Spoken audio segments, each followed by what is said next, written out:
name is Gary Mark, and I'm going to be reading from The Human Revolution by Daisaku Ikeda, Book 1, Volume 1.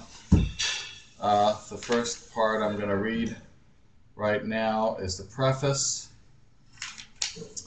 So, here we go.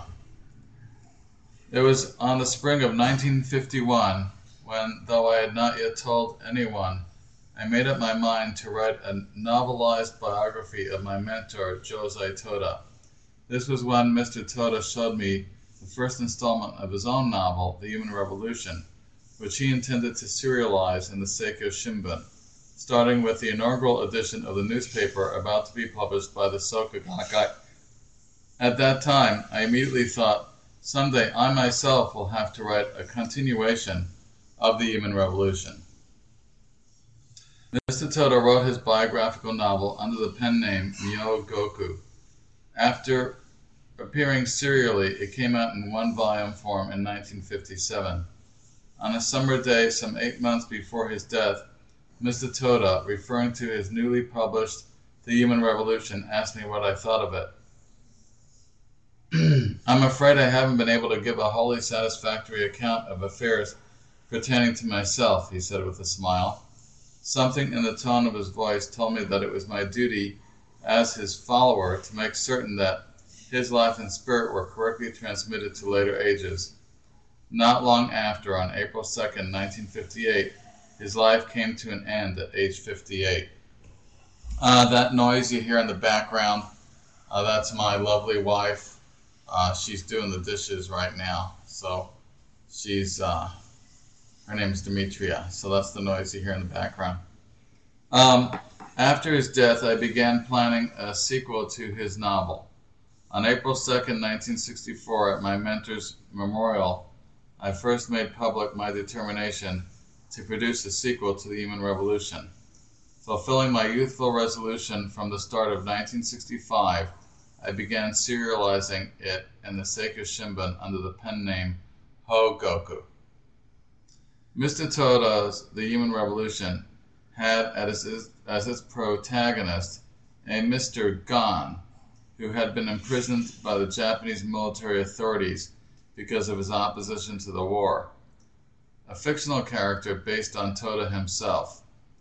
While in prison, Mr. Gon came to the realization that he was one of the bodhisattvas of the earth who attended the ceremony in the air as described in the Lotus Sutra. As a result, he resolved to devote the remainder of his life to the mission he perceived as his reason for being born, the propagation of the Lotus Sutra's teachings, Kosen Rufu. The novel ends with this resolution. After Mr. Toda's release from prison on July 3rd, 1945, Mr. Toda began at once working to fulfill that aim by re-establishing the Soka Gakkai and renewing its effort to develop persons adept at applying Buddhist principles to their personal lives and to a troubled society.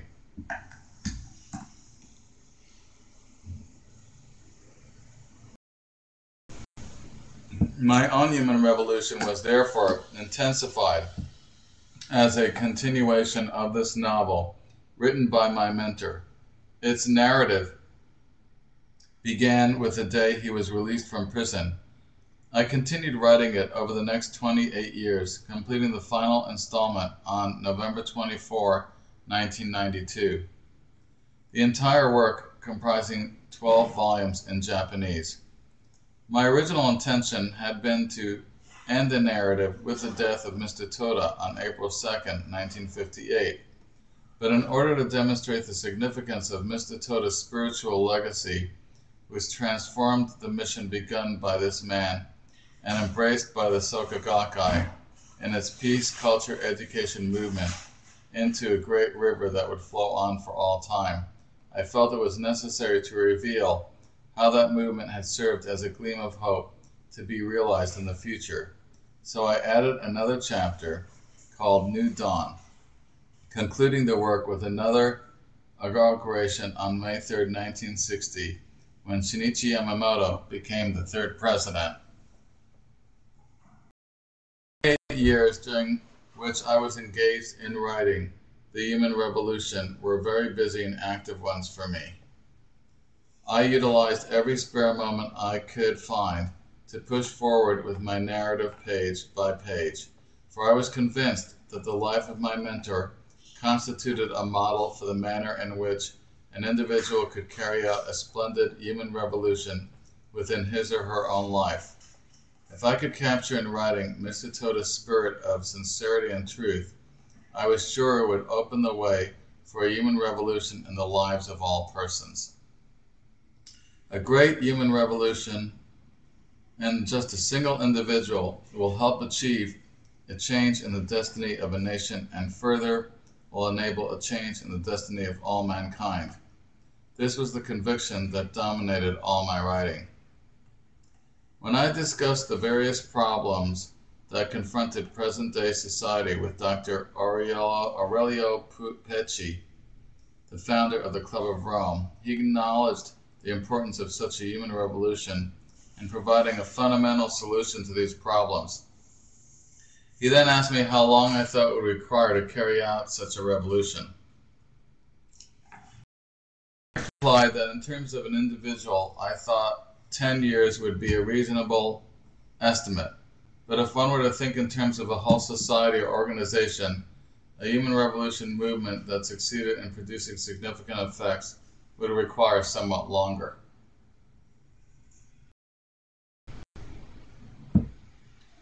Buddhism, which originated in India, is said to have been introduced to Japan in 538 or 552 of the Common Era.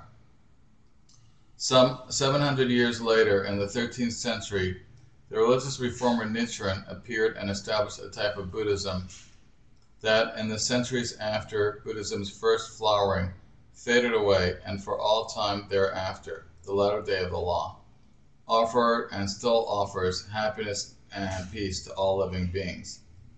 And now, 700 years later, in the 20th century, the organization known as the Soka Gakkai has appeared, devoting itself wholeheartedly to engaged Buddhist practice.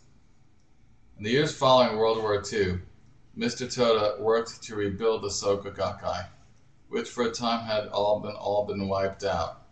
In 1953, Mr. Toda became the second president of the organization, pledging to achieve a membership of 750,000 households, a pledge that he fulfilled in the ensuing 7 years. Mr. Toda once said to me, "While I am alive, I can lay the foundation for the movement in Japan, but it is up to you to bring Buddhist ideals to the world at large."